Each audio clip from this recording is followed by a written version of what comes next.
एक तरफ पंजाब की लहलहाती हरियाली और दूसरी तरफ थार का सूखा रेगिस्तान। आज की इस पड़ताल का विषय यही है कि भारत की ये दो बिल्कुल अलग अलग भौगोलिक तस्वीरें एक दूसरे के ठीक बगल में आखिर मौजूद कैसे हैं। ये सोचने वाली बात है ना, कि आखिर कैसे दो इलाके जो पड़ोसी हैं भूगोल के मामले में इतने जुदा हो सकते हैं। मतलब एक तरफ तो पंजाब की हरी भरी जमीन जहां नदियां बहती हैं और बस जरा सी दूरी पर थार का वो विशाल रेतीला मैदान। देखिए, ये कोई इत्तेफाक बिल्कुल नहीं है। इसके पीछे छिपी है पहाड़ों की, मॉनसून की और एक खोई हुई नदी की पूरी कहानी। तो चलिए आज इस भौगोलिक रहस्य से पर्दा उठाते हैं। तो इस पहेली को सुलझाने की शुरुआत करते हैं पंजाब से। सबसे पहला सवाल, पंजाब इतना हरा भरा क्यों है? असल में इसका जवाब इसकी जीवन देने वाली नदियों में छिपा है। पंजाब के पास हरियाली के लिए 3 बड़े फायदे हैं। पहला, हिमालय से आने वाली सतलुज, ब्यास और रावी जैसी नदियां। दूसरा, यहाँ के बिल्कुल समतल और उपजाऊ मैदान। और तीसरा, मॉनसून की बारिश जो एक बोनस की तरह है। और यहीं पर सबसे जरूरी बात छिपी है। पंजाब की खेती सिर्फ मॉनसून की बारिश पर निर्भर नहीं है। अरे इसकी असली ताकत तो साल भर बहने वाली नदियों में है। सच कहें तो ये नदियां ही इस इलाके की धड़कन है।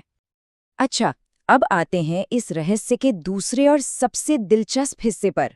राजस्थान रेगिस्तान क्यों बना? इसका पहला और सबसे बड़ा सुराग अरावली पर्वत श्रृंखला में छिपा है। इसे समझने के लिए एक साइंटिफिक कॉन्सेप्ट जानना जरूरी है, जिसे कहते हैं ओरोग्राफिक रेन। ये वो बारिश है जो तब होती है जब नमी से भरी हवाएं किसी पहाड़ से टकराकर ऊपर उठने के लिए मजबूर हो जाती हैं। अब देखिए खेल कैसे होता है। पश्चिमी घाट मॉनसून की हवाओं के रास्ते में एक दीवार बनकर खड़े हो जाते हैं, उन्हें रोकते हैं और वहां जबरदस्त बारिश होती है। लेकिन अरावली पर्वत ये इन हवाओं के समानांतर यानी पैरेलल चलते हैं। नतीजा, हवाएं बिना किसी रुकावट के सीधे निकल जाती हैं और बारिश ना के बराबर होती है।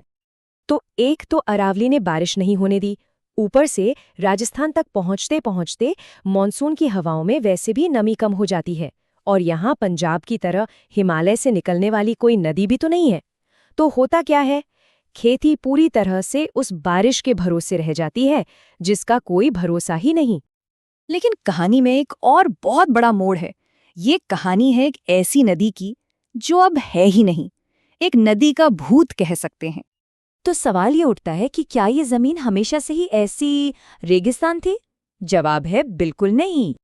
जियोलॉजिकल स्टडीज से पता चलता है कि एक जमाने में यहाँ घग्गर हकरा नाम की एक विशाल नदी बहा करती थी। कई लोग इसे पौराणिक सरस्वती नदी से भी जोड़कर देखते हैं। सोचिए, हजारों साल पहले यही नदी इस पूरे इलाके को सींचती थी, इसे जीवन देती थी। लेकिन फिर समय के साथ जमीन के नीचे टेक्टोनिक बदलाव हुए, जलवायु परिवर्तन हुआ और इसका बहाव कमजोर पड़ता गया। और आखिरकार ये नदी पूरी तरह सूख गई और आज उस शक्तिशाली नदी की जगह बस एक सूखा रेगिस्तान बचा है। और बस इस एक बड़ी नदी के गायब हो जाने से ये पूरा इलाका धीरे धीरे सूख कर रेगिस्तान में तब्दील हो गया। ये वाकई एक बहुत बड़ा भौगोलिक बदलाव था। तो अब तक जितने भी सुराग मिले हैं, चलिए उन सबको जोड़ते हैं और देखते हैं कि कैसे रेगिस्तान बनने के लिए एक परफेक्ट स्टॉर्म यानी कि एकदम सही परिस्थितियां तैयार हुईं। और फिर इस सब के ऊपर से आती है यहाँ की तेज धूप और भयानक गर्मी। इसकी वजह से जो थोड़ी बहुत बारिश होती भी है ना, वो जमीन पर टिकने से पहले ही भाप बनकर उड़ जाती है। अब ऐसे में पेड़ पौधे कैसे उगेंगे? जब वो नहीं उगते तो मिट्टी ढीली हो जाती है और रेगिस्तान बस फैलता ही चला जाता है। तो अगर अब हम पूरी कहानी को एक नज़र में देखें तो तस्वीर एकदम साफ हो जाती है।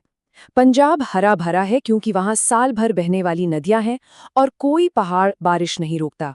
वहीं दूसरी तरफ राजस्थान सूखा है क्योंकि वहां नदियां मौसमी है, अरावली हवाओं के रास्ते में नहीं आती और पानी का एकमात्र जरिया बारिश है, जिसका कोई भरोसा नहीं। तो इस पूरी कहानी से एक बात तो बिल्कुल साफ हो जाती है कि भूगोल सिर्फ दूरी का खेल नहीं है, ये दिशा, ऊंचाई और सबसे बढ़कर इतिहास की कहानी है।